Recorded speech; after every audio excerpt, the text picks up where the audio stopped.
Easy Sports Talk Show podcast with Ed Smith and Javon Adams. I am Javon Adams, and that man on the other side of me, that is Ed Smith. We do this thing 3 times a week, Monday, Wednesday, and Friday.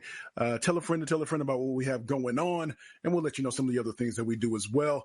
But Ed Smith, he played professional baseball, but also was on that first Super Bowl bound team for the Atlanta Falcons. He's also an author, and he's also a motivational speaker. How you doing, my brother? What's good? What up, though, Jay? Made it to another Friday, first Sunday after the Super Bowl. First time we haven't had football. No, we didn't have football. Well, no, I guess we did have football during the bye week because of the Pro Bowl, flag football. Flag football. So yeah, it's that long sleep until September. So I want to get into that, some of the aftermath of the Super Bowl, and some NBA stuff as well, and some maybe one or two little curveballs that I might throw your way. But let's get into this one. I'll say that for a second. But so let's get into this. There's been some of the fallout here has been with the San Francisco 49ers, with Shanahan, that genius, that mad genius type of label. It seems like that facade is starting to crack a little bit, showing signs of need of repair. And this week yesterday, I believe, Steve Wilks was fired. He was the defensive coordinator. He was only there for 1 year.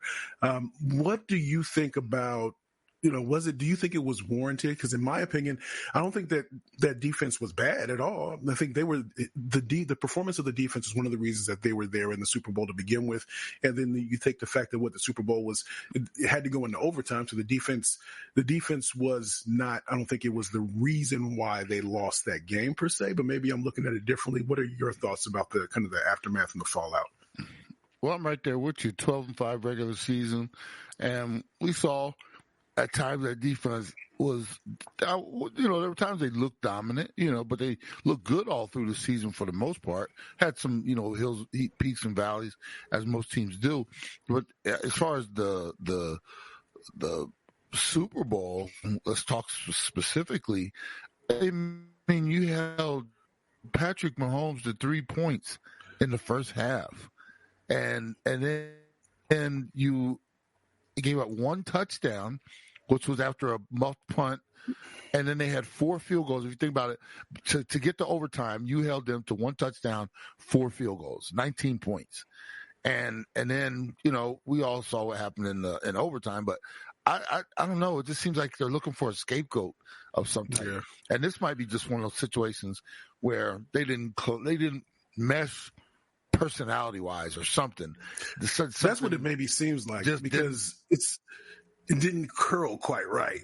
But it makes me think of, you ever had a car, you ever maybe rented a car, maybe there was something, maybe you had a meal. The meal was fine. There was nothing bad about the meal, so to speak, but you say, it's not my choice. I mean, it's fine. I would eat it again, but I wouldn't necessarily come in and order this particular meal. So maybe it was something about just the details, so to speak, that didn't line up quite right, possibly. I like the meal analogy, and it's almost like you got a decent meal, right? But you looked around the table, and everybody else looked like they were just enjoying theirs just so much more. Their pasta had a little more sauce on it. You got the one that was dry, and your shrimp looked like they were just a little overcooked, and everybody else food just looked so succulent and everything, and when it was done, you were like, it was pretty good. But in the end, it was like everybody else was just like, "Oh my God, that's the best meal I ever had." Was that a Ritz? No, that couldn't be a Ritz. That had to be it. So and maybe like personality wise, like with a head coach, with some of these like assistants they have, they like them to be their buddy and stuff like that. Because they pop in the rooms and they're there all day together, and they have spent so much time together, and they want that dude that they can, talk about what's going on at home, and hey, let's grab a bite to eat, and then maybe they just didn't like. Wilks looks like a dude that's in there just to do his job, man, and get it done. And then I'm out. And then I'm out. Or maybe remember the Chappelle Show skit where Obama going through the line and he was shaking everybody's hand. Do you ever see that one? And he's shaking everybody's hand. All these black dudes giving them the soul handshake, and then he sees a white person. He's shakes their hand, and does the let me shake your hand a little bit business wise to keep it moving. And maybe that's how Wilks is. He's what's up, bro? What's up? Yeah. How can I help you, Coach? Yeah. Yeah, what can I do for you? Yeah, I'll get that right away. Yeah, for sure. We'll do that. All right, have a good one. Oh, man, so I was saying, man, we about to get in these boys or something like that. Maybe it's that way. That could, and I've seen the dynamic. I've been around coaches that they like their dudes, and he might have been just an outsider and didn't ever fit in. Because you got to remember, here's the other thing: in the last few years, they've lost Saleh, who was a defensive coordinator. They lost D'Amico Ryans, and those dudes seemed like they were like, really rah, and livening up the room and having fun. And then you get Wilks, who's just, and like I said, when you spend enough time around each other, and it's like he's the dude. You have the coaches meetings, right? And everybody's in there, and everybody, joking and everything. He comes in the room, everybody gets quiet, and they're just like, hey, and then he gets up and leaves. And everybody jumps back to having fun and doing their thing, in the end, it's such a long season, such a long grind. And here's the thing: you're not just around each other during the off season or during the regular season. You got to spend time with these guys during the off season too, because OTAs and things start. You're planning for next year, the draft, the combines, all kind of stuff. And it might just one of those situations where his on field was okay, but it wasn't enough to overcome. And he's just not our type of dude around here, Yeah. And that's not, it's not a knock on Wilks for the most part, because I think he did a pretty good job. And, it stinks. Yeah, it stinks. But it's on his resume. It's almost like they're blaming. Yeah. It's almost like they're blaming him, or it looks like they're blaming him, when in reality, he did a really good job this year, if you ask me. Yeah, I think so too. That is, you bring up, especially when you talked about, the two, because they were both within, right? Saleh and D'Amico, they were within, and they were promoted from within in that way. So you have Wilks that's an outsider coming in, but that is true. They're both very, very emotional, very, very animated on the sidelines, as opposed to Wilks, who's much more reserved. Yeah, and you know how it is too. Like real quick, it's like when the other coaches are talking about Wilks, man, he's not like D'Amico.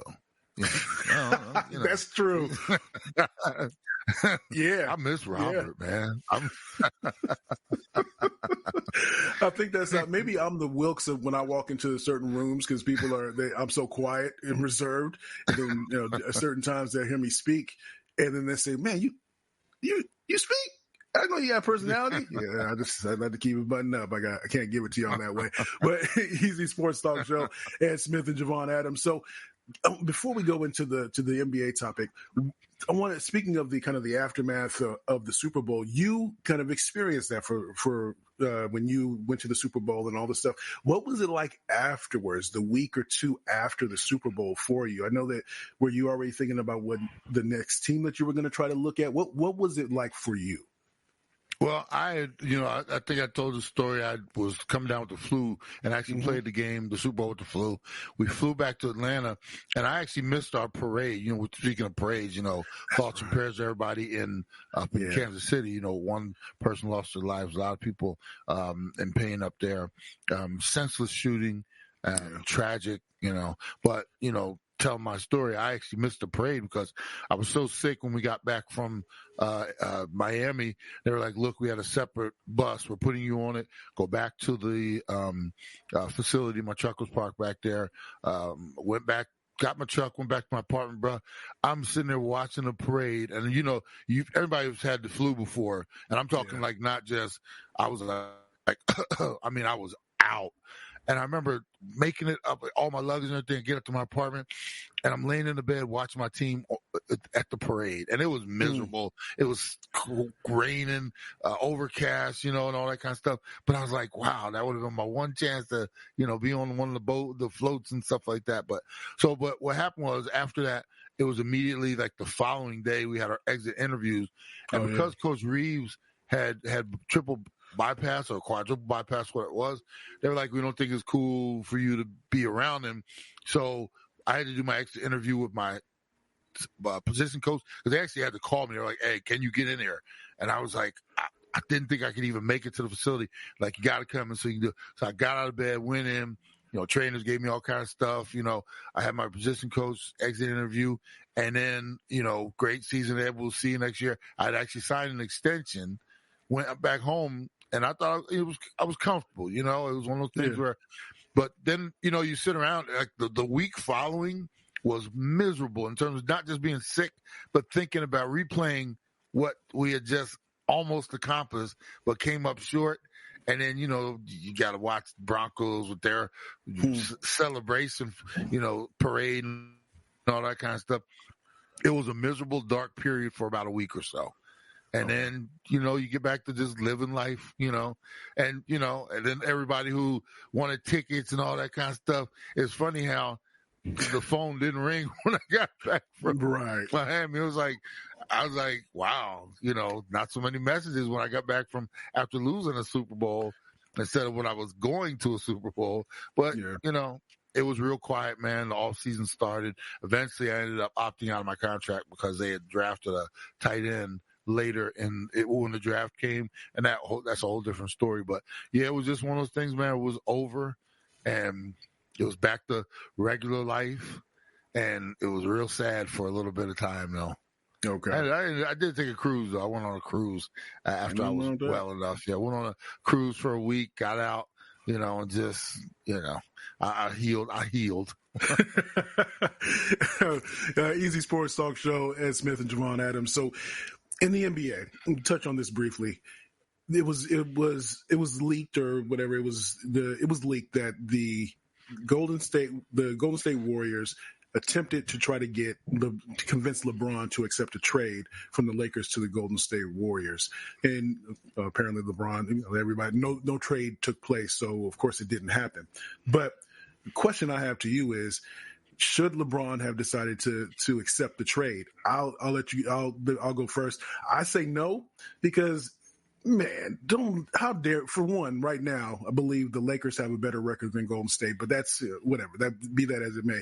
If he did go to Golden State and he did win the championship, he would catch so much hell. It's different when you have people come to you to try to build a squad, and then we win it here because I'm anchored here and surround me with talent. Now you're the one being traded to surround somebody else.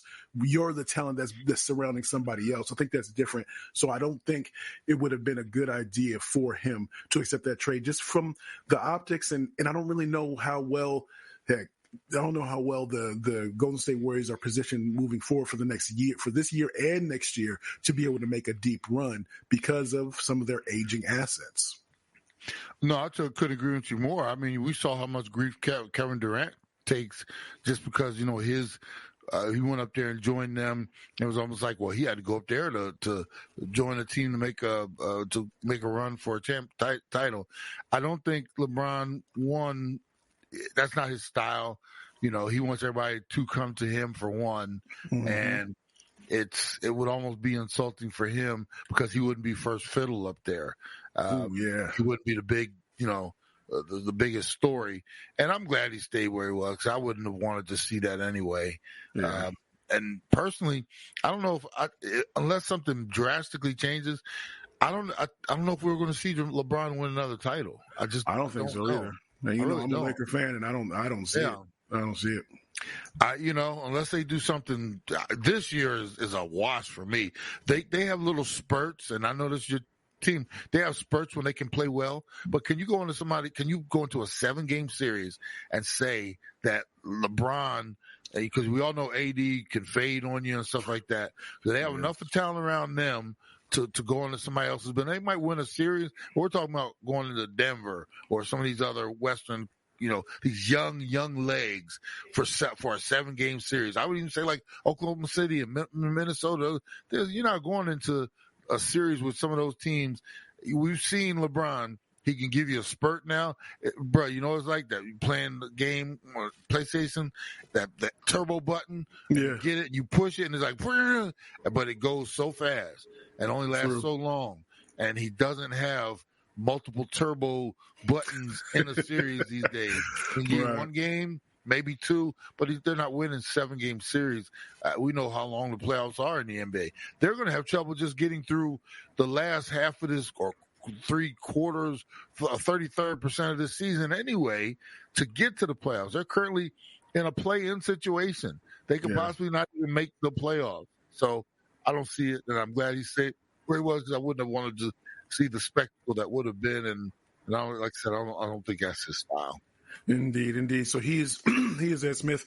I'm Javon Adams. We do this thing 3 times a week, Monday, Wednesday, and Friday. Tell a friend about what we have going on. And speaking of what we have going on, we have go to easysportstalk.com, easysportstalk.com. You can go and follow us on YouTube, subscribe, all that good stuff at the Easy Sports Talk Show. And we also, every Saturday, we have our terrestrial radio show 1 to 3 Eastern on Sports Map Radio. You can go to sportsmapradio.com in the upper right corner. Click on that play icon if you're not in one of the 98 markets that we're in. And you can also download their app for your mobile or Android device and keep us in your pocket as you jump in and out of the show. And then we also have the Believe in the Arizona Cardinals podcast, and that'll be coming back next week. We're going to be breaking down in terms of the needs for the Arizona Cardinals. So again, that's Believe in the Arizona Cardinals, BLEAV in the Arizona Cardinals. And so on behalf of Ed Smith, I am Javon Adams. And until next time, you can